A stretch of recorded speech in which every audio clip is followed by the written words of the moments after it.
Kaag sa numero 1 sa mga balita, subong nga adlaw.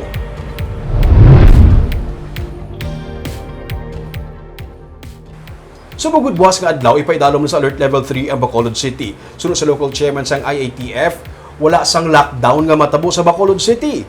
Pero hindi anay pwede ang contact sports, karaoke bars, kag mga sinihan. May report si Nico Delfin.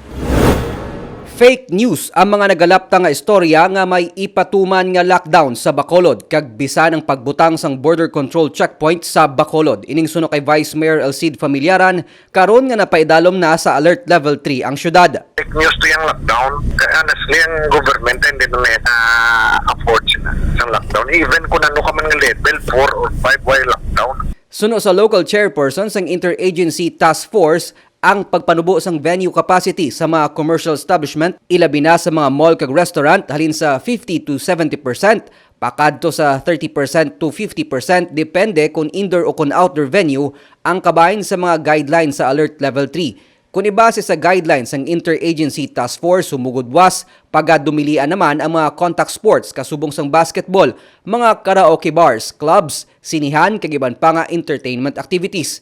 Suspended man ang pagpatuman sang face-to-face classes. Ang face-to-face classes, tas alang yun ang stop. Ang mask ka di ring hindi other than paros na may birthday ka, other than your immediate family, hindi na allowed. Natala naman nga magapagwa sang executive order si Mayor Evelio Lunardia angot sa pagpatuman sang curfew kag liquor ban, kagiban pa nga mga pagsulundan sa idalom sang Alert Level 3.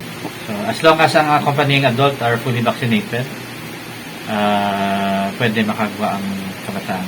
Tomorrow to active ang Alert Level 3 status na, January 14 to January 31. Ang Bacolod City ang isa lamang sa 28 tanan ka mga areas nga gindugang sa mga lugar nga ginpaidalom sa Alert Level 3 bangod sa nagasaka nga kaso sang COVID-19.